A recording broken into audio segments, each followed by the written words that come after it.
कोई नहीं हमारे भी नहीं बोला आज जेडे सारे मध्य बनाए थे लोग कांग्रेस राहुल गांधी आगे बढ़ो भाई जिन्ने भी आज जिंदाबाद कांग्रेस पार्टी जिंदाबाद कांग्रेस पार्टी जिंदाबाद हमारे वर्किंग प्रेसिडेंट रमन गंगा जी हमारे गांधी जी ने राजीव गांधी ने इस धरती की अपना खून दिताया है और उस खून पर इस देश की खड़ा किया है। आज जम्मू में जाया करते थे लेकिन सांबा में डिग्री कॉलेज दिया वो कांग्रेस ने दिया। आज छोटे प्राइमरी हेल्थ सेंटर हो बड़े दिग्गज कारनामे जो कांग्रेस ने यहाँ पे किए, राशन डिपो पे राशन देने तक की बात भी सस्ते रेट में किया तो वो कांग्रेस का योगदान था। इसलिए आप लोगों ने जब बदलाव यहाँ पे लाया, हमें बदलाव से क्या मिला ये सोचने की जरूरत है। मेरे सारे नेतागण अपने भाषणों में जरूर करेंगे। मैं आपसे अपील करता हूं कि अब समय आ गया कि हम कांग्रेस को चुने और जम्मू कश्मीर में कांग्रेस को मजबूती यहाँ पे दें। मैं समझता हूं कि ड्यूटी बनने से, स्टेट सब्जेक्ट बनने से, खत्म होने से कश्मीर का नुकसान कम हुआ। अगर सबसे ज्यादा नुकसान किसी का हुआ तो वो जम्मू सूबे का नुकसान हुआ। देखा इस हद की बेरोजगारी किसी भी शासन ने नहीं देखी कि आज लोग नौकरी के एड्रेस को भूल गए कि कभी हमारे बच्चों को नौकरी नहीं दी। यहां फौज की नौकरी में बहुत लोग जाते थे, बॉर्डर एरिया है, लेकिन उस नौकरी को भी 4 साल का बना दिया। आप महंगाई देखिए, आप घर घर स्मार्ट मीटर लगा दिए, लोगों ने 5-5, 8-8 हजार का बिल आ रहा है। कोई भी सरकार 70 साल में जिसमें कांग्रेस का सबसे बड़ा शासन रहा, कांग्रेस ने गरीब लोगों के लिए काम किया, महंगाई को कंट्रोल करने के लिए काम किया। ये जो विधवा पेंशन आप देखते हैं, ये कांग्रेस की शुरुआत है, लेकिन बीजेपी ने विधवा पेंशन, अपाहिजों का पेंशन, बुजुर्गों का पेंशन, गरीब लोगों का पेंशन खत्म कर दिया। 8-9 साल से पेंशन नहीं मिल रही है लोगों को। यही लोग कह रहे हैं कि हम जी भगवान के रास्ते पे चलने वाले लोग। क्या राम जी ने कहा था कि किसी अपाहिज का पेंशन बंद करो? बताया था? कभी आपने किसी भगवान के इतिहास में या किसी वली अल्लाह के इतिहास में यह देखा है कि उन्होंने कहा है कि किसी अपाहिज की, किसी विधवा की, किसी बुजुर्ग की पेंशन बंद करो, उसको फाका मारो, किसी नौजवान को रोजगार मत दो, लोगों को गरीबी रेखा में धकेल दो, खत्म करो। जितने जाहिल लोग रहेंगे, जितने गवार लोग रहेंगे, उतने वो आपके इशारे पे चलेंगे। ये बीजेपी की पॉलिसी। यही हिंदुस्तान जो भूखमरी में 85वें नंबर पे था, आज मोदी जी ने इंटरनेशनल इंडेक्स में 107वें नंबर पे पहुंचा दिया है। आज हम Burma, Myanmar, Bangladesh, Pakistan, Somalia के भी पीछे चले गए और कह रहे हैं कि हम आगे बढ़ रहे हैं। डॉलर की कीमत देखो, पेट्रोल डीजल की कीमत देखो, गरीबी की रेखा दिन ब दिन बढ़ रही है। आज इलेक्शन तैयार है। 5 साल पहले जब 19 में इलेक्शन हुआ, मोदी जी ने काला धन लाने का वादा किया था, नोटबंदी हुई, जीएसटी लागू हुआ, कोई काला धन नहीं आया। 15-15 लाख अकाउंटों में डालने का वादा किया था, अच्छे दिनों का वादा किया था।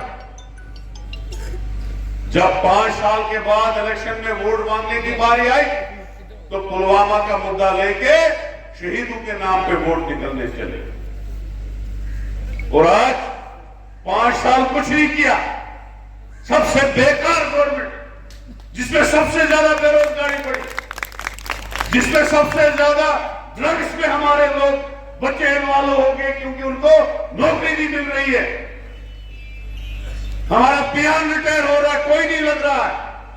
हमारा टीचर रिटायर हो रहा है, कोई नहीं लग रहा है। बेरोजगारी और भुखमरी की इंतहा, खाली घर घर शराब की दुकान, दूसरी दुकान देखो शराब की दुकान।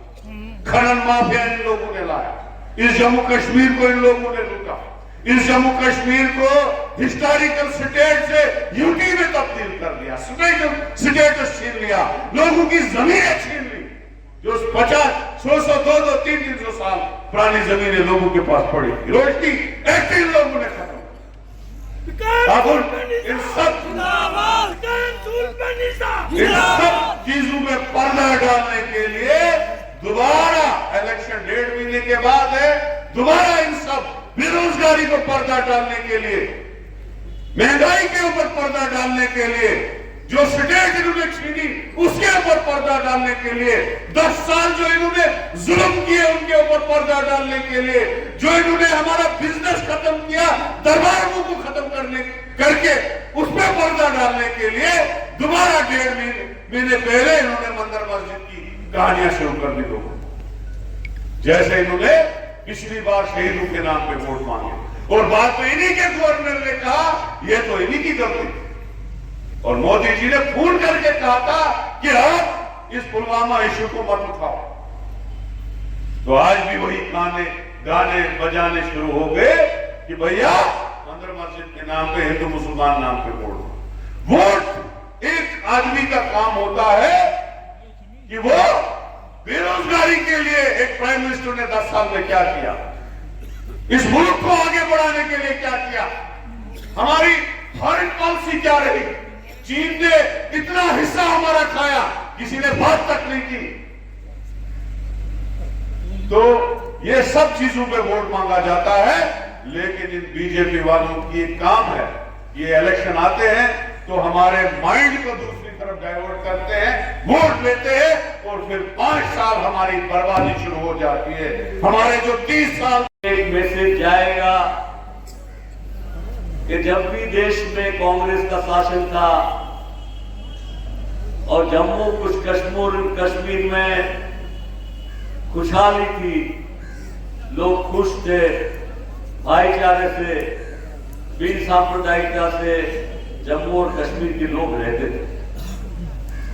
आज फिर से कांग्रेस ये पार्लियामेंट के चुनाव के पहले आपके पास आई है और एक नारा लेके आई है, कांग्रेस आई है, खुशहाली लाई है।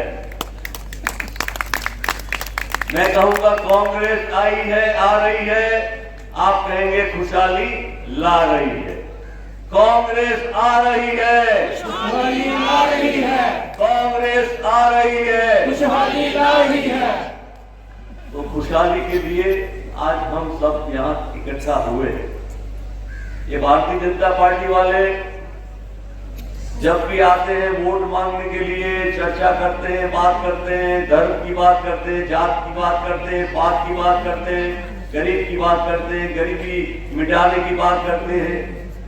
तो गरीबी मिटाने के बदले जो सब्सिडी, जो सहाय, जो मददें कांग्रेस के शासन में मिलती थी, वो सभी सब्सिडी रियायतें, चाहे विधवा पेंशन हो या बूढ़ों के लिए हो, बड़ों के लिए हो, सभी ये भारतीय जनता पार्टी ने बंद कर दिया।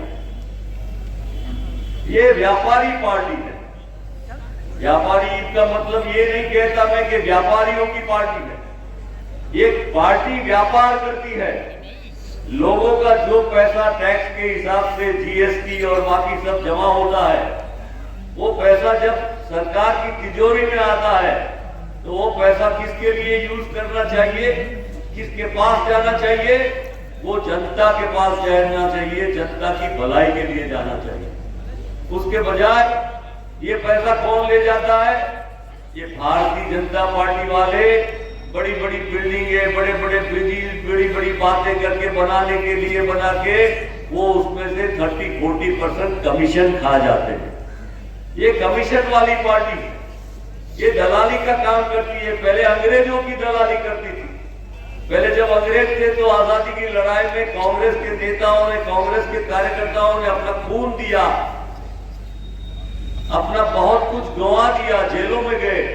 तब ये अंग्रेज के साथ लग के अंग्रेजों का काम कर रहे थे। अब आज ये देशभक्ति की बातें करते हैं, तो उस जमाने में देश को आजाद करने में उन्हें क्या तकलीफ थी, ये हम सबको अच्छे से सोचना चाहिए। लोगों को गुमराह करने के लिए हर बार नए नए नए कई मुद्दे लाते रहते, जिसके कारण आप ना ये सोचे कि हेल्थ के बारे में क्या सोचे, आपके बच्चों के बारे में क्या सोचे, आपके बच्चों की शिक्षा के बारे में क्या सोचे, आप बेरोजगारी के बारे में क्या सोचे, आप महंगाई के बारे में क्या सोचे। तो ये सब चिंता का जो विषय है, इसके पर ध्यान ये नहीं देना चाहते थे। पहले के जमाने में जब अंग्रेज ये देश में आए थे, तो ईस्ट इंडिया कंपनी में करके आए थे, वो व्यापार करने के लिए आए। ये देश में कलकत्ता में जब आए और व्यापार शुरू किया और धीमे धीमे करके घुस गए और घुस के राजनीति में आए और इस देश का कब्जा कर लिया, देश को गुलाम बना। ये भारतीय जनता पार्टी ऐसी ही पार्टी है, धीरे धीरे करके लोगों में भड़का के धर्म, जाति, प्रांत, भाषा के नाम पे लड़ा के उन्होंने सत्ता कब्जे कर ली।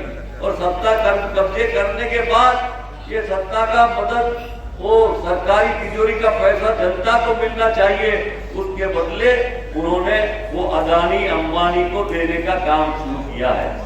वो भी ईस्ट इंडिया कंपनी वाले थे और ये भारतीय जनता पार्टी का नाम उनको बदल के रखना चाहिए, अदानी अंबानी कंपनी रखना चाहिए, क्योंकि ये उनके लिए ही काम करते हैं।